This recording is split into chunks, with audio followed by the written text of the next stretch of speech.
Hi hello नमस्कार. मी उमा आणि Uma home लॅबमध्ये तुमचं पुन्हा एकदा मनापासून स्वागत आहे.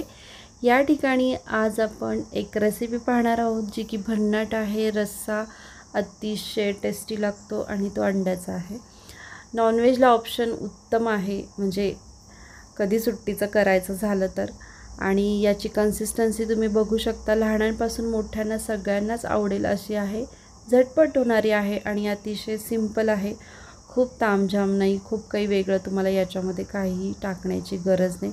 पण तरीसुद्धा थोड्याशा काही गोष्टी बदलल्या तर तो कसा छान होऊ शकतो, या काही गोष्टींच्या टिप्स मी याच्यामध्ये दिलेल्या आहेत. जर का तुम्ही माझ्या चॅनलवर नवीन असाल तर प्लीज माझ्या व्हिडिओजला लाईक शेअर करा आणि तसंच माझ्या चॅनलला सबस्क्राईब करायला विसरू नका. तुमचे जर काही सजेशन्स असतील तर मला नक्की कळवा. तसेच तुम्ही कुठून माझा हा व्हिडिओ बघताय तेही सांगा.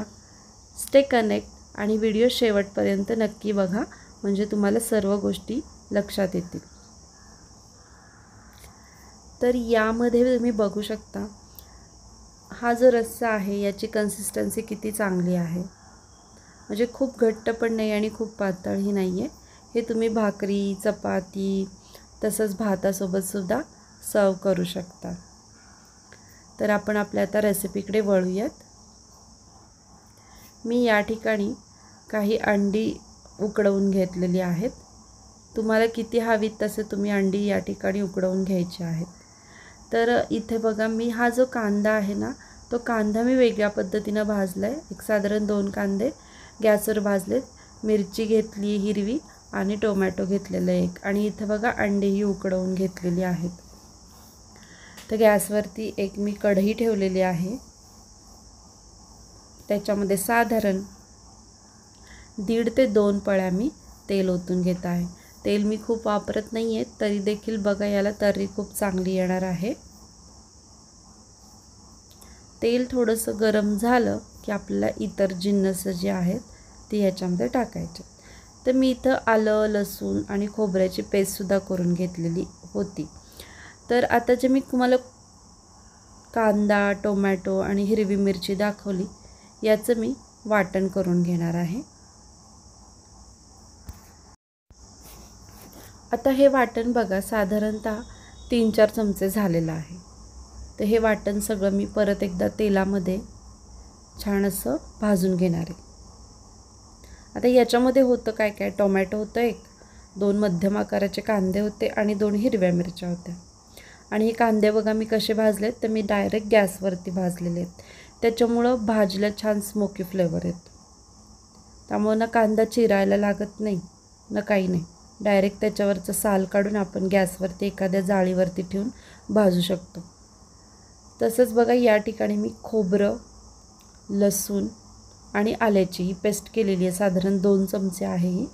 तीसुद्धा मी याच्यामध्ये टाकून हे सुद्धा सगळं असं चांगलं तेलात आपल्याला भाजून घ्यायचं. तेल सुटेपर्यंत चांगलं भाजून घ्यायचं आहे, म्हणजे तुम्हाला भाजीला चव पण चांगली येते आणि त्याला रंगही चांगला येतो. आता याच्यामध्ये मी काळं तिखट टाकते. साधारणतः 3-3.5 चमचे मी या ठिकाणी काळं तिखट टाकून घेते. तुमच्या रिक्वायरमेंटनुसार तुम्ही टाकू शकता.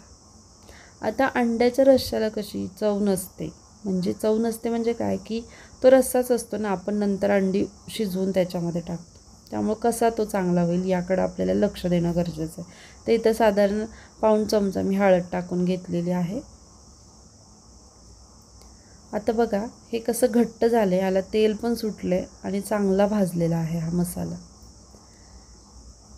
तर या पद्धतीनंच तुम्हालाही भाजून घ्यायचं आहे. आता याच्यामध्ये आपण थोडंसं पाणी घालूया. तर पाणी याच्यामध्ये गरम घालायचं आहे. हे मिक्सरचं भांडं थोडंसं त्याला लसूण वगैरे लागलेला होता, मिक्स केलेलं ते सगळं, ते मी याच्यामध्ये पाणी विसळून टाकलेलं आहे. तर थोडंसंच आधी आपल्याला पाणी टाकायचं आहे. सगळा मसाला त्याच्यात छान असा मिक्स करून घ्यायचा आहे. आणि तुम्हाला किती कन्सिस्टन्सी हवी आहे ना, त्या हिशोबाने तुम्हाला याच्यामध्ये पाणी ओतायचं आहे.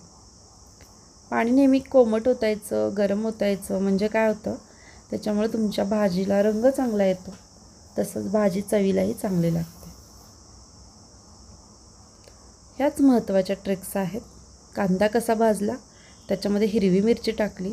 हिरवी मिरची आणि लाल मिरची ह्या दोन्ही तिखट जरी असल्या तरी चवीमध्ये थोडासा फरक असतो आणि ज्यावेळेला ते एकत्र येतात त्यावेळेला ते अजून सुंदर लागतात. आता ह्याच्या बघा मध्ये मी थोडीशी कसुरी मेथी मी टाकलेली आहे. ऑप्शनल आहे, तुमच्याकडे असेल तर टाका, नाही टाकलीत तरीसुद्धा चालू शकतं. मी थोडा एक फ्लेवर एन्हान्स व्हावा म्हणून मी यामध्ये कसुरी मेथी टाकून घेतली आहे. आता याला छान उकळी येऊ द्यायची आपल्याला आणि गॅस कमीच ठेवायचा आहे. खूप मोठा गॅस ठेवलात ना तुम्ही की काय होतं की यातील जे तेल वगैरे जे आहे ना ह्या गोष्टी उडून जातात, म्हणजे वेपराईव्ह होतात वाफेसोबत, म्हणजे वाफ होऊन ते चातात निघून. म्हणून आपल्याला कमी गॅस ठेवायचं, म्हणजे असं ते आतल्यात उकळत राहतं आणि ते तेलही त्यातल्या त्यात राहतं, म्हणजे काही जातंच उडून पण राहतं आणि त्याच्यामुळे असा भाजीला रंग चांगला येतो. तुम्ही प्रत्येक भाजी जर अशी खूप मोठ्या गॅसवर केली ना तर बघा ती म्हणजे शक्यतो ती पांढरी दिसते. तर ही एक महत्त्वाची ट्रिक आहे. तर याच्यामध्ये मी थोडीशी कोथिंबीर टाकलेली आहे बारीक चिरून. तर बघायला रंग कसा आला आहे आणि मी काय मसाले टाकलेत सगळे घरातलेच आहेत, तुम्हीही करू शकता आणि सगळ्यांकडून व्हावा मिळू शकता. इथं बघा मी अंडी घेतली आहेत, उकडवून घेतली आहेत, त्याच्यामध्ये काही टाकलेली नाही आहेत कारण मला शाकाहाऱ्यांसाठी हा रस्सा थोडा बाजूला ठेवायचा होता. तर तुम्ही असंही करू शकता कारण त्या दिवशी होता गुरुवार आणि मी गुरुवारी नॉनव्हेज खात नाही. तर या ठिकाणी याच्यावरती मी या पद्धतीने असा रस्सा ओतून घेतलेला आहे. हे तुम्ही भाकरी, चपाती, भात यासोबत खाऊ शकता. याला रंगही चांगला आलेला आहे, तसंच याची कन्सिस्टन्सी पण चांगली आहे. नुसताच मसाल्याचा जरी असला तरी त्याला चवसुद्धा तितकीच छान आहे. मी याच्यामध्ये गरम मसाला टाकलेला नाही आहे.